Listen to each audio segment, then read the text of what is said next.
Leviticus 11. The Lord spoke again to Moses and to Aaron, saying to them, Speak to the sons of Israel, saying, These are the creatures which you may eat from all the animals that are on the earth. Whatever divides a hoof, thus making split hoofs, and chews the cud among the animals that you may eat. Nevertheless, you are not to eat of these among those which chew the cud, or among those which divide the hoof. The camel, for though it chews cud, it does not divide the hoof, it is unclean to you.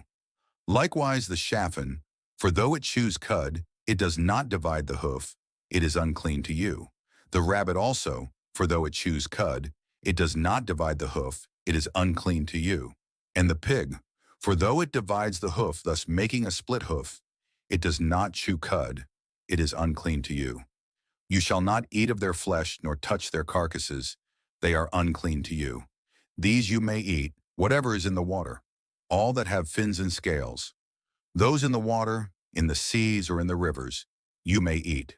But whatever is in the seas and in the rivers, that does not have fins and scales among all the teeming life of the water, and among all the living creatures that are in the water, they are detestable things to you, and they shall be abhorrent to you. You may not eat of their flesh, and their carcasses you shall detest. Whatever in the water does not have fins and scales is abhorrent to you. These, moreover, you shall detest among the birds. They are abhorrent, not to be eaten, the eagle and the vulture and the buzzard, and the kite and the falcon in its kind, every raven in its kind, and the ostrich and the owl and the seagull and the hawk in its kind, and the little owl and the cormorant and the great owl, and the white owl and the pelican, and the carrion vulture, and the stork, the heron in its kinds, and the hoopoe, and the bat. All the winged insects that walk on all fours are detestable to you. Yet these you may eat among all the winged insects which walk on all fours, those which have above their feet jointed legs with which to jump on the earth. These of them you may eat, the locust in its kinds, and the devastating locust in its kinds, and the cricket in its kinds, and the grasshopper in its kinds. But all other winged insects which are four-footed are detestable to you. By these, moreover, you will be made unclean. Whoever touches their carcasses becomes unclean until evening, and whoever picks up any of their carcasses shall wash his clothes and be unclean until evening. Concerning all the animals which divide the hoof, but do not make a split hoof, or which do not chew cud, they are unclean to you. Whoever touches them becomes unclean. Also, whatever walks on its paws among all the creatures that walk on all fours are unclean to you. Whoever touches their carcasses becomes unclean until evening, and the one who picks up their carcasses shall wash his clothes and be unclean until evening. They are unclean to you. Now these are to you the unclean among the swarming things which swarm on the earth, the mole and the mouse, and the great lizard and its kinds, and the gecko and the crocodile, and the lizard and the sand reptile, and the chameleon. These are to you the unclean among all the swarming things. Whoever touches them when they are dead becomes unclean until evening. Also, anything on which one of them may fall when they are dead becomes unclean, including any wooden article, or clothing, or a skin, or a sack.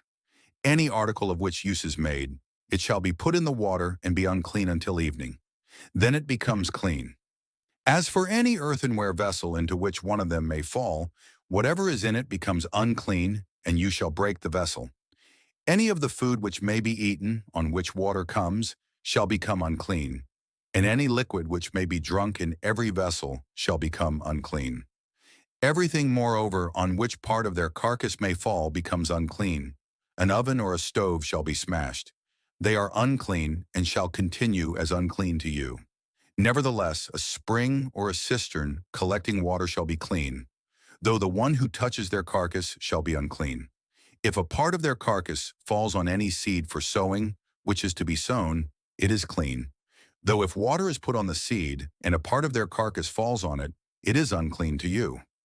Also, if one of the animals dies which you have for food, the one who touches its carcass becomes unclean until evening.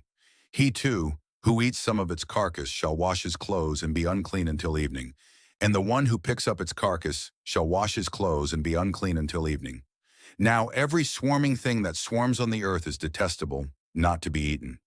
Whatever crawls on its belly, and whatever walks on all fours, whatever has many feet, in respect to every swarming thing that swarms on the earth, you shall not eat them, for they are detestable. Do not render yourselves detestable through any of the swarming things that swarm, and you shall not make yourselves unclean with them, so that you become unclean. For I am the Lord your God. Consecrate yourselves therefore, and be holy, for I am holy. And you shall not make yourselves unclean with any of the swarming things that swarm on the earth. For I am the Lord who brought you up from the land of Egypt to be your God. Thus you shall be holy, for I am holy. This is the law regarding the animal and the bird, and every living thing that moves in the waters, and everything that swarms on the earth, to make a distinction between the unclean and the clean, and between the edible creature and the creature which is not to be eaten.